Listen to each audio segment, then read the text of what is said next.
আল্লাহ তাআলা আমাদেরকে নতুন করে আবারও ডাকতেছে, বান্দা মাহে রমজান আমি তোমাদের সামনে নিয়ে আসতেছি, তোমাদের এখন দরকার শুধু দোয়া করো, আল্লাহ রমজান আমারে দেখাইয়েন, রমজান পর্যন্ত পৌঁছাইয়েন। আর প্রত্যেকটা বাবা ভাই, পুরুষ নারী, জওয়ান বুড়া, সবার কাছে আমার অনুরোধ, রমজানকে টার্গেট করে নিজের জীবন পরিবর্তনের জন্য আপনি সিদ্ধান্ত নিন। আল্লাহ কোরআনে ওয়াদা দিছে, বান্দা একটা মাস রমজান তুমি যত্ন নিয়া রমজান মাসটা কাটাইবা, সবগুলো গুনাহ ছেড়ে দিবা, আমি আল্লাহ তাআলার হুকুমগুলো পালন করবা। আমি আল্লাহ ওয়াদা দিলাম, লাআল্লাকুম তাত্তাকুন, এক মাসে তোমাকে মুত্তাকি বানায় দেব, জান্নাতি বানায় দেব, বানায় দেব। আল্লাহ তাআলা বলছেন, আল্লাহ কোরআনে বলছেন, বান্দা তুমি মনে রেখো, কোনোভাবে রমজান বলতে আমি কঠিন কিছু তোমার উপরে চাপাই নাই। ইউরিদুল্লাহু বিকুমুল ইউসরা ওয়ালা ইউরিদু বিকুমুল উসরা। কোরআনে আল্লাহ বলছেন, রমজানের কথা বলতে গিয়ে আল্লাহ বলছে, বান্দা মনে করো তোমার জন্য আমি কি কি দিছি রমজানে। স্বাভাবিক সারা বছরের নেক আমল তো আছেই, বাকি নতুন করে কি দিলাম? এক নম্বরে ধরে নেন, নতুন করে আল্লাহ তাআলা রমজানে আমাদেরকে কি দিলেন? এক মাসের রোজা, রোজা রাখতে হবে। 2, প্রতিদিন তারাবি পড়তে হবে। 3, ইফতার করতে হবে। 4, রাত্রিবেলা সাহারি খাইতে হবে। 5, শেষ দশকে এতেকাফ করতে হবে। 6, শেষ দশকের বেজর রাত্রিগুলোতে সবে কদর তালাশ করতে হবে। আর কি? আর পুরাটা মাস গুনাহ থেকে বাঁচতে হবে। আল্লাহ তাআলার নেক আমল, 5 ওয়াক্ত নামাজ, জিকির, তেলাওয়াত, দোয়া, কান্নাকাটি, এর মধ্যে লিপ্ত থাকতে হবে। এই তো কথা। আল্লাহ তাআলা বলেন, বান্দা বিশ্বাস করো, এই যে যা যা দিছি আমি, ইফতার, সাহারি, এতেকাফ, তারাবি, রোজা, নামাজ, আল্লাহ বলে বান্দা বিশ্বাস করো, আমি এই বিধানগুলো সাজাইতে গিয়া, দিতে গিয়ে আমি আল্লাহ নিজে তোমার সহজ যেন হয়, কষ্ট যেন না হয়, আমি আল্লাহ কসম নিজে খেয়াল করেছি। ইউরিদুল্লাহু বিকুমুল ইউসরা, আমি আল্লাহ চেয়েছি তোমার যেন সহজ হয়। ওয়ালা ইউরিদু বিকুমুল উসরা, আমি আল্লাহ তাআলা তোমার জন্য কঠিন হোক এটা চাই নাই। প্রথম যেভাবে বিধান শুরু করছি নবীজির জামানায়, প্রথম রোজার শুরু, রমজানের শুরু, ওইখান থেকেও আমি বান্দা সহজ করতে করতে করতে বর্তমানের অবস্থায় আনছি। শুধু কমাইছি, বাড়াইছি না, শুধু কমাই আনছি। সংক্ষেপে বলি, প্রথম রাসূলুল্লাহ সাল্লাল্লাহু আলাইহি সাল্লামের জামানায় রোজা এর বিধান ছিল কি? এর বিধান ছিল, মৌলিক নিয়ম ছিল যে নবীজির জামানায় প্রথম রমজানের রোজা রাখার নিয়ম ছিল সুবহে সাদিক থেকে, মানে সকালবেলা যেই ভোরের টাইম, সুবহে সাদিক থেকে রোজার টাইম শুরু হইতো। সন্ধ্যা হইলে, সূর্য ডুবলে, মানে আমরা যখন ইফতার করি তখন ইফতার খাওয়ার অনুমতি ছিল। কিন্তু তখন রোজা ছিল কেমন? মানে আমাদের নবীজির জামানায়, সাহাবাদের জামানায় রোজার বিধান ছিল এরকম যে সন্ধ্যা হইলে ইফতারির টাইমে যতক্ষণ পর্যন্ত সজাগ থাকবে, মানে আরেকবার ঘুম না যাবে, ততক্ষণ পর্যন্ত আপনার সে খাবার দাবার, স্ত্রীর সাথে মিলামিশা সব করতে পারবে। কিন্তু সন্ধ্যার পর থেকে নিয়ে যখনই ঘুমায় যাবে, ঘুম আইসা গেলে নতুন রোজা শুরু। মনে করেন এখন যদি সন্ধ্যা 6টা বাজে ইফতার করলাম, এখন সজাগ যতক্ষণ, খানার টাইম এতক্ষণ, বুঝেন নাই হিসাবটা? সজাগ যতক্ষণ এতক্ষণ। 8টা বাজে ঘুমায় গেছে, রোজা শুরু। বা মাগরিব পড়ে বলে কদ্দুর শরীরটা ভাল লাগতেছে না, সারাদিন ব্যস্ত ছিলাম, একটু শুইছে, রোজা শুরু। এটাই ছিল বিধান, এটাই নবীজির জামানায় ছিল। কিন্তু এইটুকুর কারণে সাহাবাদের কষ্ট হইতেছিল। কি কষ্ট? দেখা গেছে অনেকে সন্ধ্যাবেলা ইফতারের সময় হয়তো সামান্য মাত্র পানি পান করছে, বা 2টা খেজুর খাইছে, অথবা খায় নাই, এরই মধ্যে মাগরিবের নামাজ পড়ে ক্লান্তিতে ঘুম চলে আসছে, এই কারণে আর খাবার খাইতে পারে নাই। সারা রাত্র আবার নতুন রোজা শুরু হয়ে গেছে। পরের দিন আবার সন্ধ্যার সময় খাবার অনুমতি। তো ফলে একদিন একজন সাহাবী সন্ধ্যাবেলায় খাইতে পারে নাই, ফলে ঘুমায় গেছে। নতুন রোজা শুরু হয়ে যাওয়াতে আগের দিনের পুরা রোজা, সারা রাত্রের রোজা, পরের দিন দুপুরবেলা হযরত কাইস ইবনে সারমা আল আনসারী রাদিয়াল্লাহু তাআলা আনহু তিনি বেহুশ হয়ে গেছেন একেবারে। তো আল্লাহ তাআলা দেখছে আমার বান্দার তো কষ্ট হইতেছে, তো আল্লাহ তাআলা পুনরায় আবার বিধান নাজিল করে এই কোরআনের মধ্যে আল্লাহ আবার বলছে, ঠিক আছে বান্দা, আরো কমায় দিলাম, এখন সুবহে সাদিক থেকে সূর্য অস্ত পর্যন্ত, এই সন্ধ্যা পর্যন্ত, এই পর্যন্ত রোজা রাখো। সন্ধ্যার পর থেকে, সূর্য ডুবার পর থেকে পরবর্তী সুবহে সাদিক পর্যন্ত সারা রাত্র এইবার ঘুমাও আর সজাগ থাকো। খাবার দাবার, স্বামী স্ত্রীর মিলামেশা, সবকিছুর অনুমতি পূর্ণ দেওয়া হইলো। ঘুমাইলেও অনুমতি আছে, না ঘুমাইলেও অনুমতি আছে। আল্লাহ তাআলা বলে, তবুও আমি চাই তোমার যেন কষ্ট না। ইউরিদুল্লাহু বিকুমুল ইউসরা, আমি কষ্ট দিতে চাই না। বান্দা কি মায়া করে মালিক বলছে, মা জাআলা আলাইকুম ফিদ্দীন মিন হারাজ। আল্লাহ বলে, বান্দা দ্বীনের নামে, ইসলামের নামে, কোরআনের নামে, শরীয়তের নামে, বিধানের নামে আমি আল্লাহ তোমাদের উপরে একটা কষ্ট আমি দেই নাই। আমাকে মানতে গিয়ে তুমি বান্দা কষ্ট পাইবা, আমি এমন মালিক না। আমি রাউফ, আমি রাহিম, আমি রহমান, আমি সব জানি। আমার বান্দার ভেতর বাহির, যোগ্যতা কদ্দুর, দুর্বলতা কদ্দুর, সক্ষমতা কতটুকু। আমি যুবকের আর বৃদ্ধের হুকুম বরাবর করি নাই আমি আল্লাহ তাআলা। এরপরে দেখেন আল্লাহ বলছে, বান্দা আচ্ছা ঠিক আছে। এরপরে আরো শোনো, দুইবার আল্লাহ বলছে, দুইবার রোজার কথা বলতে গিয়ে বলছে, ফামান কানা মিনকুম মারিদান আও আলা সাফারিন ফাইদ্দাতুম মিন আইয়ামিন উখার। শোনো, তোমরা যারা প্রচন্ড অসুস্থ, যে অসুস্থতার কারণে রোগ বেড়ে যাবে, রোজা রাখলে কোনোভাবেই পারতা না, ঠিক আছে ছেড়ে দাও। যখন সুস্থ হইবা তখন এই রোজাগুলো কাজা করো। তোমরা যদি দূরের লম্বা সফরে মুসাফির হও, তাহলে যদি প্রচন্ড রৌদ্র, প্রচন্ড পেরেশানির কারণে তুমি মনে করো যে কষ্ট হবে, তো আল্লাহ তাআলা বলে, ঠিক আছে রমজানের রোজা এটা ছেড়ে দিও, তুমি অন্য টাইমে যখন বাড়িতে ফিরবা তখন কাজা করে নিও।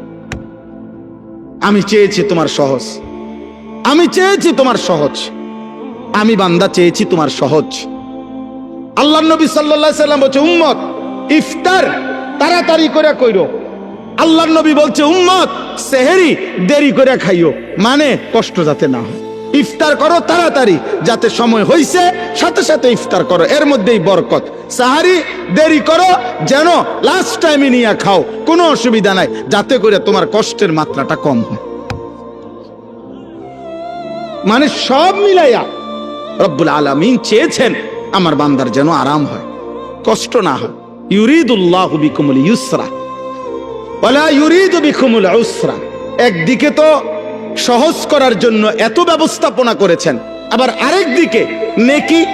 আল্লাহ তাআলা যেন বললেন, রমজানের এক একটা মুহূর্ত আমি স্বর্ণের দামে না, রূপের দামে না, মণি মুক্তার দামে না, বরং আসমান জমিনটাকে যদি 100 দাম ধরো, আসমান জমিন পুরা সৃষ্টির, সেটার যেই দাম আসবে, আল্লাহ বলে তার চাইতে কোটি গুণ বেশি দামে আমি রমজানের এক এক মুহূর্ত তোমাকে দিলাম।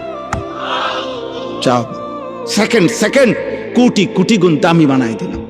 1/70, এটাও বলছি প্রাথমিক, এটা বলছি স্বাভাবিক হিসাব, 1/70। কিন্তু মূলত হইল আল্লাহ তাআলা এই 70 লেখবার আগেও ফেরেশতাদের আল্লাহকে জিজ্ঞেস করে, আল্লাহ আপনার বান্দার রমজানের এই নেকিটা 70 লিখতামনি।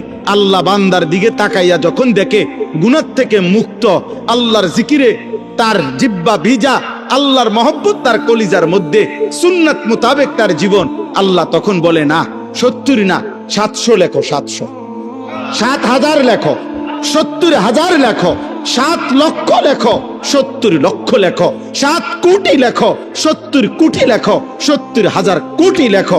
এক সেজদা একবার সুবহানাল্লাহ বললে আল্লাহ বলে, লেখো 70,000 কোটি সুবহানাল্লাহ লেখো।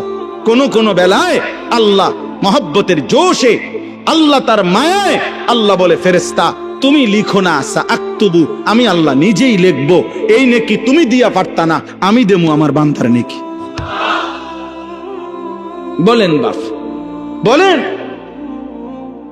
আহাজ মুসলমানের সন্তান, যদি তোমরা বুঝতা যে তোমাদের মালিক তোমাদের প্রতি কি পরিমাণ খেয়াল করেছে, রাসূলুল্লাহ সাল্লাল্লাহু আলাইহি সাল্লাম আমাদের প্রতি কি পরিমাণ খেয়াল করছে। আর দুর্ভাগ্য হলো আমরা যারা আমাদেরকে 24 ঘন্টা ধ্বংস করে দেওয়ার জন্য লিপ্ত, সেই ইহুদি, সেই খ্রিস্টান, সেই নাস্তিক, সেই মুরতাদ, সেই বেঈমান, তোমরা যুবক তাকাইয়েই আছো তাদের দিকে। চুল তোমার বেঈমানের মতো যে তোমারে গুলি করতে চায়, চেহারা সুরত তোমার বেঈমানের মতো যে বেঈমান তোমাকে গলা টিপে মেরে ফেলতে চায়, মেরে ফেলতে চায়। বলেন, পৃথিবীর একটা বেঈমান, ইউরোপের একটা দেশ, কোন দেশ কিংবা দেশের কোন প্রেসিডেন্ট কিংবা কোন দেশের কোন মানবতাবাদী কোন ব্যক্তি আজ পর্যন্ত বলেছে কিনা যে মুসলমানকে আমি কলিজা দিয়া ভালোবাসি? হ্যাঁ, তাহলে যে আমারে ঘৃণা করে, যে আমারে ধ্বংস করতে চায়, যে আমারে 24 ঘন্টা আমার জাতি, আমার গোষ্ঠী, আমার সম্প্রদায়, আমার কওমকে যে ধ্বংস করে দিতে চায়, সে আমার প্রিয় হবে কেন? আল্লাহ আমাদেরকে বুঝ দান করেন। অতএব আজকে আমার এতটুকুই কথা শেষ। আমি প্রত্যেকের কাছে অনুরোধ করলাম, রমজান মুমিনের জন্য ভিন্ন কিছু, আখিরাত প্রত্যাশীর জন্য রমজান আলাদা কিছু, আলাদা কিছু। যার আখিরাত দরকার তার জন্য রমজান অনেক কিছু। যার শুধু দুনিয়া দরকার, ভাত মাছ চাল ডাল আর এই বিল্ডিং, ইট বালু সিমেন্ট আর ফুলকপি পাতাকপি, আর জীবন যার এই খিরা টমাটো, এ কদ্দুর খাইয়া দাইয়া বনে বিড়িয়ে সিগারেটে সাদোয়ানে আর গফে আর টেলিভিশনে আর নর্তকীতে, এতটুকু নিয়ে যার জীবন, তোর জন্য রমজান কিছুই না, নাফরমান। কিন্তু ইমানদারের জন্য রমজান অনেক কিছু। যার আখিরাত দরকার তার অনেক কিছু, তার জন্য অনেক কিছু। এজন্য রাসূলুল্লাহ সাল্লাল্লাহু আলাইহি সাল্লাম 2 মাস রমজানের জন্য দোয়া করতেন। এজন্য কিতাবে আছে আউলিয়া কেরাম 1 বছরও ছিলেন, এক রমজান শেষ হইলে, ঈদের চাঁদ উঠলে, ঈদের দিন আবার পরবর্তী রমজানের জন্য দোয়া শুরু করতেন। 1 বছর টানা আরেকটা রমজানের জন্য দোয়া করতেন। এজন্য আখিরাত যার দরকার তার জন্য রমজান ভিন্ন কিছু। আল্লাহ তাআলা আমাদের প্রত্যেককে রমজানের কদর করে আজকের এই মুবারক মাহফিল থেকে রমজানের প্রস্তুতি নিয়ে নিজেদের জীবন সুন্দর করার তৌফিক দান করেন, কবুল করেন, আমিন। কোন মানুষের সুস্থতার জন্য এটা জরুরি যে তার মধ্যে পার্থক্য শক্তি থাকে। একটা মানুষ কি সুস্থ স্বাভাবিক নাকি প্রতিবন্ধী, মানসিক ভারসাম্যহীন, এটা বুঝার একটা চিহ্ন হলো তার মধ্যে পার্থক্য শক্তি আছে কিনা। অর্থাৎ যে সত্য মিথ্যা, জায়েজ না জায়েজ, উচিত অনুচিত, ভালো মন্দ, কল্যাণ অকল্যাণ, হালাল হারাম, এটা যে পার্থক্য করতে পারে, এই সুস্থ মানুষ, স্বাভাবিক মানুষ। আর যার মধ্যে এই পার্থক্য শক্তি থাকে না, যে না আমার যখন যেখানে যা আমার মন চায় তা, এবারে হাসুক নলে লাফাক নলে ফালাক, এটা কি মানায় না, মানায় না, অন্যরা কি মনে করবে কি ভাববে, কিছুর আমার দরকার না। এই মানুষ কিন্তু মনে রাখতে হবে, এই মানুষ প্রতিবন্ধী, মানসিক ভারসাম্যহীন, তার ব্রেনে সমস্যা। এই জন্য ছেলেরা, বাবা এটা মনে রাখো, তোমার পথে তুমি চলো, আমার পথে আমি চলি। কেউ কারোর জন্য আটকায় না, কারোর জন্যই দুনিয়া থেমে থাকে না, কারোর জন্যই না, কারোর জন্য কেউ থামে না। দুনিয়া প্রত্যেকের কে নিয়ে আপন গতিতেই চলতেছে। ওয়াকুল্লুম ফি ফালাকিন ইয়াসবাহুন, সব কিছু একটা নির্দিষ্ট গন্তব্যের দিকেই চলতেছে। আল্লাহ তাআলা বলেন, প্রত্যেকটা সৃষ্টি আল্লাহর সমস্ত সৃষ্টি। অতএব কারো জন্য, কারো হাসি, কারো কান্না, কারো মৃত্যু, কারো জন্মগ্রহণ, কোনো কিছুতেই পৃথিবীর ঘন্টা মিনিট সেকেন্ড থামে না। মরলেও ঘড়ির কাঁটা চলে, বাচ্চা জন্ম নিলেও ঘড়ির কাঁটা চলে, এবং আমরা আমাদের নির্দিষ্ট সময় পার করে প্রতিনিয়ত চলেই যেতে হবে, এটাই স্বাভাবিক। এই জন্য কেউ সেজদা দিতে দিতে যদি আব্দুল কাদের জিলানীও হয়, তারও মৃত্যু হবে। কেউ যদি নাফরমানি করতে করতে, অসভ্যতা করতে করতে ফেরাউন নমরুদ হয়, তারও মৃত্যু হবে। এটা সহজ বিষয়, কোনো ঘন্টা মিনিট সেকেন্ড থেমে থাকে না। শনিবার রবিবার হয়, রবিবার সোমবার হয়, জানুয়ারি ফেব্রুয়ারি হয়, রাত দিন হয়, দিন রাত হয়, সকাল দুপুর হয়, দুপুর বিকাল হয়, এই ঘুরতেই আছে, চলতেই আছে, চলতেই আছে। এই জন্য সব ছেলে তোমাদেরকে বল, তোমার জন্য তুমি মনে রাখতে হবে, এই পৃথিবীর কেউ তোমাকে না চিনলেও তোমার তো নিজেকে চিনা উচিত। সবার জন্য এটা উচিত, আমি আপনি সবার জন্য আত্ম উপলব্ধি বড় নিয়ামত। আমি আমাকে চেনা, আমি আসলে মানুষ না জানোয়ার। যদি মানুষ হয় তাহলে পার্থক্য কি জানোয়ারের সাথে? 2 নম্বর হলো আমি কি মুসলমান না অমুসলমান। যদি আমি মুসলমান হই তাহলে অমুসলমানের সাথে আমার পার্থক্য কি? শুধু মুখে আমি বলছি আমি মুসলমান, এতটুকুই যথেষ্ট। কোরআনুল কারীমের মধ্যে আছে, আল্লাহ তাআলা বলছেন, ক্বালাতিল আ'রাবু আমান্না কুল লাম তু'মিনু ওয়ালাকিন কুলু আসলামনা ফালাম্মা ইয়াদখুলিল ঈমানু ফি কুলুবিকুম। আল্লাহ তাআলা বলেন, মক্কার কিছু বেদুইন মানুষ নবীজির সামনে আইসা বলতো, মুহাম্মদ আমরা ঈমান এনেছি, আমরা মুমিন। আল্লাহ তাআলা বলেন, আপনি তাদেরকে বলে দেন যে না, তোমরা ঈমানদার নও। আমি আল্লাহ বললাম তোমরা ঈমানদার না, বরং তোমরা এতটুকু বলতে পারো যে আমরা বাহ্যিকভাবে ইসলামের আনুগত্য স্বীকার করছি, মানে পরিচয় দিচ্ছি। ওয়ালাম্মা ইয়াদখুলিল ঈমানু ফি কুলুবিকুম, এখনো তোমাদের অন্তরে ঈমান প্রবেশ করে নাই, আল্লাহ বলছে। তার মানে এটা নিয়ম, শেকড় যত গভীর হয়, গাছের ডালপালা তত মোটা হয়, ছড়ায় পড়ে।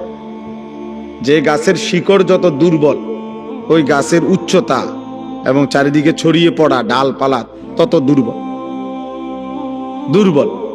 তো শেকড় গভীর হইলে ডালপালাও বড় হয়, মজবুত হয়, ছড়িয়ে পড়ে। তো যার কলিজার ভিতরে ঈমান যেমন, তার বাহ্যিক চেহারা, সুরত, চলন বলন, বাহ্যিকভাবেও তার ইসলাম ততটা ছড়িয়ে পড়ে। এটা দেখলেই বোঝা যায়, চুল দেখলেই বোঝা যায় তার কলিজায় ঈমান আছে না নাই। সেজদা দেখলেই বোঝা যায়, নামাজের সময় দেখলেই বোঝা যায় যে তার মধ্যে ঈমান আছে না নাই। হালাল হারামের সামনে আসলেই বোঝা যায় তার মধ্যে ঈমান আছে না নাই। নারী সামনে আসলেই বোঝা যায় তার মধ্যে ঈমান আছে না নাই। পাক নাফাকের প্রশ্ন আসলেই বোঝা যায় ঈমান আছে না নাই। এটা প্রতি মুহূর্তেই পরীক্ষা চলতেছে, আর প্রতি মুহূর্তেই প্রমাণ হইতেছে। আল্লাহ তাআলা কোরআনুল কারীমের মধ্যে বলছেন, ওয়ালাকাদ ফাতান্নাল্লাযীনা মিন ক্বাবলিহিম ফালা ইয়া'লামান্নাল্লাহুল্লাযীনা সাদাকু ওয়ালা ইয়া'লামান্নাল কাযিবিন। আমি আল্লাহ প্রত্যেক যুগে যারাই নিজেদেরকে মুমিন পরিচয় দিয়েছে, আমি তাদেরকে পরীক্ষা নিয়েছিলাম, আর পরীক্ষা নিয়েই আমি জেনেছি ঈমানের দাবিতে কে সত্যবাদী আর কে মিথ্যাবাদী। দাবিদার তো অনেক, কিন্তু কে আসল মজনু আর কে নকল মজনু, এটা পরীক্ষার মাধ্যমেই প্রমাণিত হয়েছে। ঠিক এটাই বাস্তবতা। তোমরা মনে করো একেবারে সব ছেলে একবারে তোমরা মনে করতেছো উল্লাস, নাচো, ফুর্তি করো। আরে বেটা, তুমি একেবারে 4 রাস্তার মোড়ে লাফাও। মনে করো তোমার 1 বছরে না 10 বছরে কেউ তোমার একটা শব্দ কিছু বলে নাই, যে আমি আমার এই নারী, ছবি, জিনা, ব্যভিচার, মদ, জুয়া, অশ্লীল দৃশ্য, চুল, চেহারা, কোনো কিছুর ব্যাপারে কেউ কিছু বলে নাই আমি আমার মতোই। এটা মনে করো না সৌভাগ্য, এটা দুর্ভাগ্য। মানুষ তাকেই বলে যাকে কেউ গড়তে হয়। মানুষের বাচ্চা আর ছাগলের বাচ্চা একরকম না। মানুষের বাচ্চা আর গরুর বাচ্চা একরকম না। গাভীর বাচ্চা ঘাস টাস খাইয়া দৌড়াইয়া এমনি এমনি বড় হয়ে যায়, কারণ তার আখলাক, চরিত্র, শিক্ষা, দীক্ষা, ভদ্রতা, আচরণের কোনো প্রশ্ন নেই, আর শুধু ঘাস খাইতে লেগেছে। কিন্তু মানুষের বাচ্চা শুধু ভাত খাবে আর পেশাব করবে, পায়খানা করবে, আর ঘুম যাবে, ঘুমের তুইটা আবার লাফাবে। এইটা কোনো মানুষের বাচ্চা বলে না। এটা মানুষের বাচ্চা হলেও তার শিক্ষা আছে, দীক্ষা আছে, আদব আছে, আখলাক আছে, চাল চলন শেখানোর বিষয় আছে, সবকিছু ভিন্নতা। ওয়ালাকাদ কাররামনা বানি আদম, আল্লাহ তাআলা বলেন আমি আদম সন্তানকে আমার সমস্ত সৃষ্টির উপরে সম্মানিত করেছি। ওদের সকল সৃষ্টির চাইতে ভিন্ন। মানুষকে গরু ছাগলের মতো না, বরং মানুষ ভিন্নতা আছে। তাকে আল্লাহ তাআলা সবকিছু শিখাইছেন। এজন্য নবী সাল্লাল্লাহু আলাইহি ওয়াসাল্লাম পেশাব, পায়খানা, ওযু, গোসল, আহার, নিদ্রা, হাঁটা চলা, খাদ্য খাবার 24 ঘন্টা যা কিছু জীবনের একটা নিঃশ্বাস কেমনে ফেলবে, আল্লাহ নবী সাল্লাল্লাহু আলাইহি ওয়াসাল্লাম তাও উম্মতকে শিখাইছে। কারণ মানুষ শিখতে হয় কারো হাতে, মানুষ গড়তে হয়, নিজেকে সাজাইতে হয়, কারো তত্ত্বাবধানে নিজেকে গড়ে তুলতে হয়। এই জন্য আমি সব সময় বলি, অনেক ছেলে পেলে আছে, অনেক রসিকতা করে, দুষ্টামি করে অনেক মজা পায়। মনে করেন কোনো একজন বয়স্ক লোক, কোনো একজন আলেম, বা কোনো একজন দাড়ি টুপিওয়ালা মানুষ, অথবা কোনো একজন মা বোন পর্দানশীল, তারে একটা বিদ্রুপ করতে পারলে হে খুশি, যে দেখছো কইছি, হ্যাঁ হে মনে করছে আমি একটা বিরাট কাজ করছি, চালাকি করছি, একটা বুদ্ধিমানের কাজ করছি। বেটা আহাম্মক, বরঞ্চ খবর নিলে বুঝবা যে তোমার উপরে আল্লাহর লানত, এই কারণে তুমি আল্লাহর থেকে বিমুখ, তোমার উপরে অভিশাপ মূলত। হ্যাঁ, এই জন্য তোমার হালাত, এই জন্য তোমার হালাত। তোমার 365 দিনে, এক বছরে এমন একজন কেউ জোটে নাই যে তোমারে একবার মনে করাই দিবে যে কিরে আব্বা ফজরের নামাজ পড়তি না। এই কথাটুকু বলবে, তোমার এটা দুর্ভাগ্য, এমন একজন মানুষ জোটে নাই তোমার কপাল। তোমার 24 ঘন্টা পার হইয়া এখন তোমার ঘুমের টাইম, রাত 12টা, তোমারে কেউ একজন মানুষ তোমার কপালে জোটে নাই যে তোমাকে জিজ্ঞেস করবে যে বাবা আজকে সারাদিনে 5 ওয়াক্ত নামাজ পড়ছো কিনা। এই কথাটা জিজ্ঞাইবার মতো একজন মানুষ তার কপালে নেই। এর চাইতে বড় লানত তার কপালে আর কি, এর চাইতে বড় অভিশাপ কি আর। খায় দায়, ঘুম যায়, আবার উঠে পেশাব পায়খানা করে, জন্তু জানোয়ারের মতো। জানোয়ার খায় দায়, ঘুমায়, পেশাব পায়খানা করে, আবার উঠে। এক হাইওয়ান, এক জানোয়ার, এক পশু, যে পশুর আল্লাহ নাই, সেজদা নাই, আখেরাত নাই, হালাল হারামের কোনো পার্থক্য নাই। এই তো জন্তু জানোয়ারের আখলাক। এই জন্য খুব চালাক মনে করো না নিজের, খুব উল্লাস ফুর্তি করো না। বললাম অনেক ছেলে, আমি প্রায় এটা ভাবি, অনেক ছেলে আছে মনে করে খুব বুদ্ধিমান। আরে বুদ্ধিমান না বেটা, তোর বদনসিব বেটা, তোর বদনসিব বেটা, দুর্ভাগ্য বেটা। আলহামদুলিল্লাহ, আমি আমার পুরা ছাত্র জীবন এবং আমার কর্মজীবনেও আল্লাহ আমার এমন মা জুটাইছে। আমার মা প্রতিদিন ফজরের নামাজের জন্য যতক্ষণ ঘুম থেকে না উঠছি, মা ঘন্টা ফিটাইয়া, স্কুলের ঘন্টা টুং টুং করে বাজায়, যে ঘন্টা দিয়া বাইরে বাইরিয়া দরজার সামনে আমগরে উঠাইছে। মা আমগরে উঠাইছে, আলহামদুলিল্লাহ। বহুদিন আমার যখন একটা বাচ্চা হইছে, আমার বিবি বাচ্চা আছে, আমার সন্তান আছে যখন, তখনও মা আমগরে দরজার সামনে আইসা দরজার ঘন্টা ফিরত। কইতাম মা উঠছি তো, কইতো না উঠ, দরজা খোলো, লাইট জ্বালাও। শোয়ার থেকে উঠছি তো, কইলে হইতো না। তাহলে এটা সৌভাগ্য আমার জীবনে। আমার জীবনে সৌভাগ্য যে আমি ছাত্র জীবনে আমার বড় ভাই আমার দিকে বারবার খেয়াল রাখছে। আমি চুল কাটে আসছি তো বড় ভাই হাত দিয়ে দেখছে চুল সমান হয়েছে না, বলছে আবার যাও। 3 বার চুল কাটাইছে, একবারের চুল। আলহামদুলিল্লাহ, বিনিময়ে ঠকি নাই। এই জন্য সবাই মিলে এটা ভাবা দরকার। ছেলেরা, কারো জন্য কেউ আটকায় না। আমি আবারও বললাম, তুমি নষ্ট হইতে হইতে ফচ্চা যদি গন্ধ ছোঁড়ে, নারী দেখতে দেখতে, উলঙ্গ ছবি দেখতে দেখতে, অশ্লীল দৃশ্য দেখতে দেখতে, বেহায়াপনা, অসভ্যতা, মদ, জুয়া, বন্ধুদের অসৎ আড্ডা, নোংরা কথাবার্তা কইতে কইতে ফচ্চাও যদি যাও, গন্ধও যদি ছোঁটে, তোমার এটাই না ধরার মতো টাইম মানুষের হাতে নাই। মানুষ খুব ব্যস্ত, প্রচন্ড ব্যস্ত মানুষ, সবাই ব্যস্ত। যে যে লাইনে গুনার কাজ যারা করছে তারাও খুব ব্যস্ত, নেকের কাজ যারা করতেছে আলহামদুলিল্লাহ এখন তারাও খুব ব্যস্ত। ওই যে আমি মৌলানা সাহেব কইলাম যে ভাই আমি আপনি, উনি মহব্বত করেই বলতে চাইতেছে, তা আমি বললাম না ভাই আমি আপনি আমার এতক্ষণ লাগাই আমার নাম কইবেন, আমার এই টাইমটাও নাই। তাহলে বুঝানোর উদ্দেশ্য হলো কারো হাতেই টাইম নেই, কারো হাতে সময় নেই, বুঝেননি? আমি পদে পদে দেখছি বিজিবি, আর্মি, ক্যান্টনমেন্ট থেকে। তো আমি বাসার থেকেও আমার হাসতেছে, বুঝি আজকে সে ওয়াজে যায়। আমি বললাম ওয়াজ না যাইতে আছি, যে দুজনে আটকে যা মুজে এনে হ্যাঁ না এলাম বাসাতে, খালাস, অসুবিধা কি? আল্লাহর কথা বলার চেষ্টা করব, না হইলে আয়ে পড়ব। তো আর আমি কোনো পুঁজি খাটাইছি না যে এনে আমার বিরাট মাল লস হয়ে যাবে, বুঝছেন না? গতকালকে রাত্রে টাঙ্গাইল থেকে আসছি, তখন জায়গায় জায়গায় আর্মি গাড়ি চেক করছে, ব্যাগ চেক করছে, সব চেক করছে, আবার সালামও দিছে, দোয়াও চাইছে, চেকও করছে। ঠিক আছে ভাই, ঠিক আছে। এজন্য বললাম আব্বা, মানুষ প্রচন্ড ব্যস্ত, প্রচন্ড ব্যস্ত। মানুষের মধ্যে এখন দুনিয়া, মানুষের উপার্জনের চাহিদা বেড়ে গেছে, কর্মের বিভিন্ন সুযোগ বেড়ে গেছে এবং টাকা পয়সার প্রয়োজনও বেড়ে গেছে।